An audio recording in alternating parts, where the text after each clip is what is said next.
आप देख रहे हैं सिटी न्यूज झारखंड। भाजपा महिला मोर्चा झारखंड प्रदेश अध्यक्ष आरती सिंह ने गढ़वा नगर परिषद क्षेत्र से अध्यक्ष पद के उम्मीदवार कंचन जायसवाल के पक्ष में गुरुवार को गुपोद वाटिका में प्रेस कॉन्फ्रेंस कर भाजपा समर्थित उम्मीदवार के पक्ष में मतदान करने की अपील की। आगे उन्होंने क्या कुछ कहा, आप खुद सुने। मतलब बाजार में क्या बोलेंगी और क्या आग्रह करेंगी स्थानीय जनता से, गढ़वा नगर परिषद की जनता से क्या आग्रह करेंगी?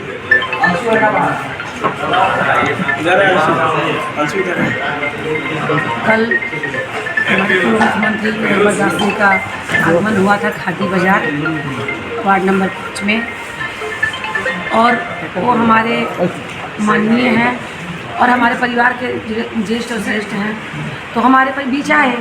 और अगर नहीं आते तो कैसे देखते कि गढ़वा नगर परिषद में क्या हुआ है, उनको दिखाना भी तो जरूरी है ना, इसलिए आए हो।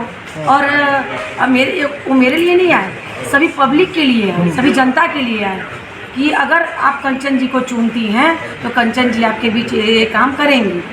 सारी जो आज 10-12 साल से जो धराशाही हुआ है नगर परिषद, जो विकलांग से भी क्या कहिए कि विकलांग होकर जो बैठा है मेरा नगर परिषद, उसको क्या चीज़ की ज़रूरत है कैसे कोई बता सकता है। जनता से अपील क्या करेंगे? जनता से मैं यही अपील करूंगी कि अपना आशीर्वाद 5 नंबर बेंच छाप पर दें और मुझे सेवा का अवसर दें।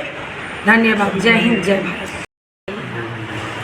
कि जो नगर निगम चुनाव हो रहे हैं, नगर परिषद चुनाव हो रहे हैं, उन चुनाव में जो हमारे प्रत्याशी के रूप में खड़े हैं, उनके मनोबल को बढ़ाना और उनकी क्या सोच है, उन्होंने क्या सोचा है, क्या करेंगे, उनकी उस सोच को जन जन तक पहुंचाने का उद्देश्य हमारा है। सभी मिलकर उसे करेंगे। पूरे गढ़वा के जो निवासी हैं उनके बीच तक ये बातें जाएं कि जो हमारा प्रत्याशी है वो भारतीय जनता पार्टी का समर्थित प्रत्याशी है, तो उसकी सोच भारतीय जनता पार्टी के जैसी ही है कि सबका विकास हो, सबका साथ हो, सबका विकास हो और सबकी उन्नति हो, और जो समाज की अंतिम पंक्ति में जो व्यक्ति बैठा है उसका उन्नति हो, ये सोच लेकर के हम सब काम करने वाले हैं।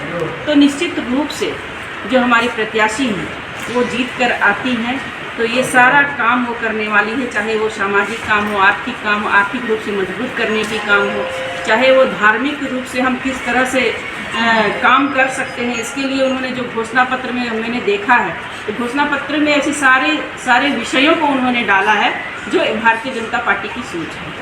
तो उस सोच को आगे बढ़ाने के लिए उनको जीतना भी है, वो जीत कर आएंगी, निश्चित रूप से जीत कर आएंगी और निश्चित रूप से अपने गढ़वा नगर परिषद को एक सुंदर नगर बनाने का कार्य करेंगी। यही शुभकामना के लिए मैं यहाँ उपस्थित हूँ।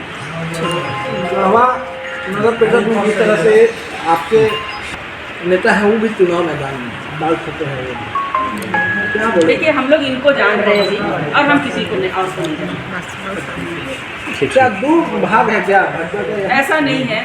देखिए, जब पार्टी ने किसी को ये कर दिया कि चलो ये हमारी प्रत्याशी है, तो हम उन्हीं को मानते हैं।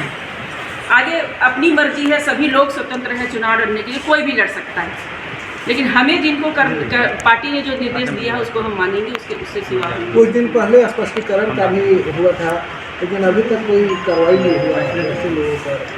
देख सकता है वो हमारे शीर्ष नेतृत्व हैं, उन्होंने जो कहा है करेंगे, ये उनकी अपनी बात है और निश्चित रूप से जो करेंगे अच्छा। नेतृत्व को आप अवगत करेंगे? नेतृत्व को सब कुछ पता रहता है, वो है, अवगत है, सारे लोग हैं और वो लोग तो है समझ, वो लोग अपना सब कुछ कर रहे हैं, तो इसके लिए और इससे ज़्यादा हम कुछ। मैम, एक मामला है, इस विषय में आप लोग बोल रहे हैं, हम लोग को पता नहीं है। तो आपसे आप लोग बोल रहे हैं ना, हेमंत आपको बड़े भाई क्यों बोल रहे हैं? हम लोग काम कर रहे हैं, हम लोग देख रहे हैं, हम लोग को तो कोई आप तो उनकी कब्जा गिरा रही है। हेमंत सोरेन आपको बड़े भाई बोल रहे हैं। भाई बहन क्यों नहीं बोलेंगे? भाई हम भी, हमसे भी मिलेंगे तो वो बहन ही बोलेंगे, क्या बोलेंगे? तो ऐसा बहुत बड़ा कुछ नहीं है, और इसको आप लोग क्या समझ रहे हैं वो आप लोग आपकी मुस्कुराहट में कुछ नहीं, अब मुस्कुराना भी नहीं है तो बोलिए, नहीं मुस्कुराएंगे। राज्य में बच्चा चोरी का मामला ज़्यादा है। हाँ, देखिए, वही आपसे हम बताना चाह रहे थे कि अभी जिस तरह से अपराध बढ़े हैं, सबसे ज़्यादा बच्चों की चोरियां हो रही हैं। ये बहुत सोचनीय विषय है। आपके घर में भी बच्चे हैं, हमारे घर भी बच्चे हैं, सबके घर में बच्चे हैं, और इस तरह से कोई निकल रहा है, गायब हो जा रहा है, तो कहीं ना कहीं ये कानून व्यवस्था जो है वो पूरी तरह से चरमराई हुई है, कमज़ोर है। अगर कानून व्यवस्था टाइट नहीं होती है, इसमें कब सतर्क होती है? जब भारतीय जनता पार्टी के कार्यकर्ता जाते हैं, संघर्ष धरना करते हैं, प्रदर्शन करते हैं। आप अंश और अंशिका का जो देखे मामला, उसमें हमारे नेतागण गए, उन्होंने आवाज़ उठाई, तब कहीं जाकर के वो बच्चे बरामद होते हैं। एक कन्हैया करके थे, जो हमारे प्रदेश अध्यक्ष ने इसका संज्ञान लिया, तब जाकर के वो बच्चा जो है वो बरामद होता है। तो एक तरह से ये सक्रिय कहाँ से है, क्या है, इसको देखना चाहिए। सरकार को इसके लिए चिंतित होना चाहिए और एकदम कठोर से कठोर निर्णय और कदम उठाने चाहिए इसके लिए। हम प्रहार कर रहा है कि बड़े बड़े लीडर हम सभी बड़ा छोटा सारे कार्यकर्ता हैं, हम सभी भारतीय जनता पार्टी के कार्यकर्ता हैं और एक परिवार के समान हैं। और यदि परिवार में किसी भी तरह का कोई भी आयोजन होता है तो उसमें छोटे से लेकर के बड़े तक सारे लोग लगते हैं, तब जाकर के वो आयोजन सफल होता है। तो हम लोग इसी उद्देश्य और इसी ध्येय के साथ काम करते हैं और इसीलिए चाहे सब अपने परिवार के सदस्य होने के नाते एक दूसरे की मदद करते हैं और इससे ज़्यादा कुछ नहीं।